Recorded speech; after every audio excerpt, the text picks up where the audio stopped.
டேய் பசங்க தான் அங்கே இருக்கிறாங்க, போலாம் வாடா. வீட்லயே இருக்கிறிய, போர் அடிக்கல? போரா தானே இருக்குது. சரிவா, பசங்க கூட போனா கூட ஜாலியாக இருக்கும். பாப்பா எருப்பா போகிறீங்க? என்ன ஆச்சு? அங்க பரபரப்பா ஏதோ விசேஷம் நடக்குது. எங்கேயா பரபரப்பா இருக்கு? இங்கதான்பா. என்ன சண்டைக்கு என்ன போட்டுக்கிறாங்களா? தெரியலப்பா, ஆனா பரபரப்பா இருக்கிறாங்க. பரபரப்பா இருக்கிறாங்க. ஆமாப்பா. இருங்க, நான் போய் எங்க ஃப்ரெண்ட்ஸ் போய் கொண்டு வந்துடுறேன். இருங்க. டேய் நண்பா, சொல்றா கேக்குதாடா? அங்க ஏதோ பரபரப்பா இருக்குதாடா, சீக்கிரமா வாடா. ஏய் பரபரப்பா இருக்குதா? ஒரு வர ஏறி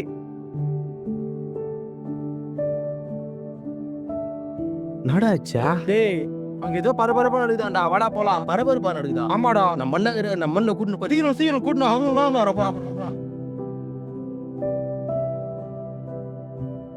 போனா ஓடி வரீங்க. ஓ விஷயம் தெரியுமா? அதுல பரபரப்பா நடக்குதான். ஆமாடா போனா.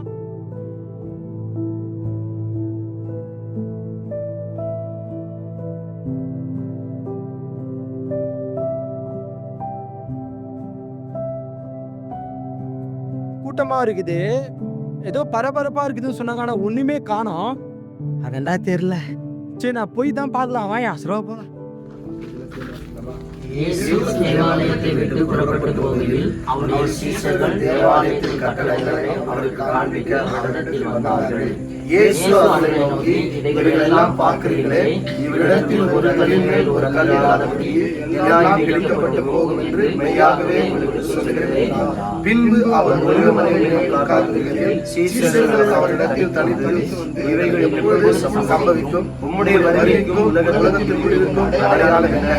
எங்களுக்கு சொல்ல வேண்டும் என்றார்கள். இயேசு அவர்களுக்கு பிரதியுத்தரமாக, ஒருவனும் எச்சரிக்கையாக இருங்கள். ஏய் எங்கடா? ஏய் நானும் ஒருத்தனா பாத்துக்கிறேன். எங்கன்னு தெரியல. தோடா இவர் தான்டா சொன்னாரு என்கிட்ட. இவருதான். ஆமாம்பா. இந்த பக்கம் போயிருந்தேன்ப்பா. எல்லாரும் உட்காந்து பயில் படிச்சிருந்தாங்கப்பா. ஆனா எல்லாரும் படிச்சுன்னா பரபரப்பா இருந்துச்சுப்பா. ஆனா ஏசப்பா பத்தி இவங்க எல்லாம் சொன்னாப்பா. நான் கேட்டேன்ப்பா, நீங்களும் வந்து கேளுங்க. ஆமா தம்பிங்களா, அவன் பைபிள் பார்த்தீங்கன்னா ஆண்டவராக இயேசு கிறிஸ்து இந்த பூமிக்கு வரப்போறான்னு சொல்லி பைபிள் சொல்லப்பட்டிருக்குது. நிறைய பேர் சொல்லுவாங்க இயேசு வராருன்னு சொல்லி. ஆனா பைபிள்ல சொல்லப்பட்ட எல்லா வார்த்தையும் இன்னைக்கு இந்த பூமியில் நடந்து கொண்டிருக்குது.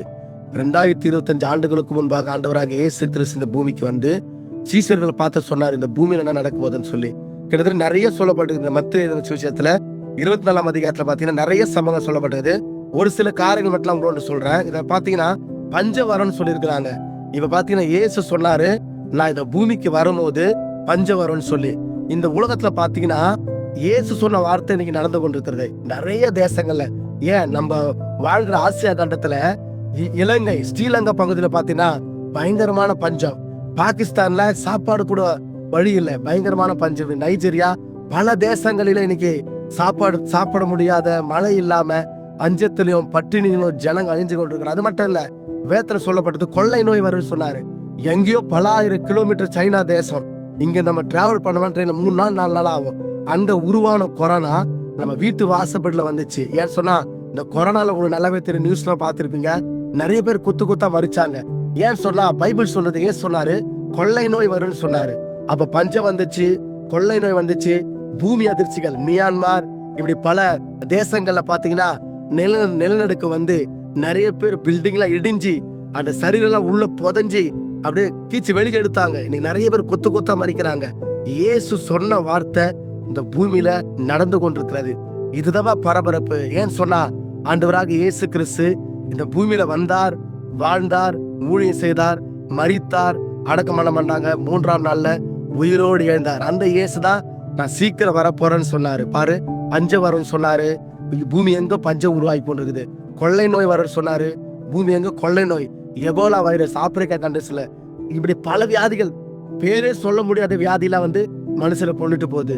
இப்படி யுத்தம் வரும் சொன்னாரு. இன்னைக்கு பாத்தீங்கன்னா சமீபத்தில் நடந்த நீங்க பார்த்திருப்பீங்க, பாகிஸ்தான், இந்தியா, ரஷ்யா, உக்ரைன், இப்படி பல நாடுகள், இஸ்ரேல், இப்படி நிறைய நாடுகள்ல யுத்தம் நடந்து கொண்டே இருக்குது. ஜனங்க கொத்தா மறிக்கிறாங்க. இதெல்லாம் பாத்தீங்கன்னா இப்ப சொல்லப்பட்ட வார்த்தை கிடையாது. ஆண்டவராகி இயேசு கிறிஸ்து இந்த பூமிக்கு வருவேன்னு சொல்லியிருக்கிறாரு. அவர் வரும்போது இதெல்லாம் நடக்கும்னு சொல்லியிருக்கிறாரு. இது எல்லாமே வந்து இந்த பூமியில நடக்குது தம்பி. இதுதான் பரபரப்பு. ஏதோ சும்மா பிறந்தோம், வாழ்ந்தோம், உலகத்துக்காக செலவிட்டோம்னு சொல்லி இப்படி வாழாதபடிக்கு இது கடைசி நாட்கள் தம்பி. நீங்க பார்க்கறதுக்கு ரொம்ப நல்லா இருக்கிறீங்க. இந்த கடைசி நாட்களில ஆண்டவராக இயேசு கிறிஸ்து இந்த பூமிக்கு சீக்கிரம் வர போறாரு. அந்த இயேசுவை நீங்க சொந்த ரட்சகரை ஏற்றுக்கொண்டு இனி வருகிற நாட்கள்ல நம்ம அந்த கொள்ளை நோயிலையும் இந்த பஞ்சத்திலையும் இப்படிப்பட்ட சூழ்நிலை நம்ம தப்பி நம்ம விடுதலையோடு அந்த பரிசுத்தமா வாழ்ந்து பரலோகம் போகணும்னு சொன்னா இயேசு ஒருவர் நீங்க பாத்தீங்கன்னா எல்லாரும் நாங்க எல்லாமே பாத்தீங்கன்னா எல்லாவற்றையும் இழந்து ஆண்டவருக்காக இந்த கடைசி நாட்களில ஏதாவது ஒன்று செய்யணுன்ற அம்மாமார்களா துடிப்போடு கூட பல பகுதியிலேருந்து நாங்க இயேசு பத்தி பல கிராமங்களை சொல்லி கொண்டிருக்கோம். நல்லா கவனிங்க, இது உங்களுக்கு ஒரு சான்ஸ்.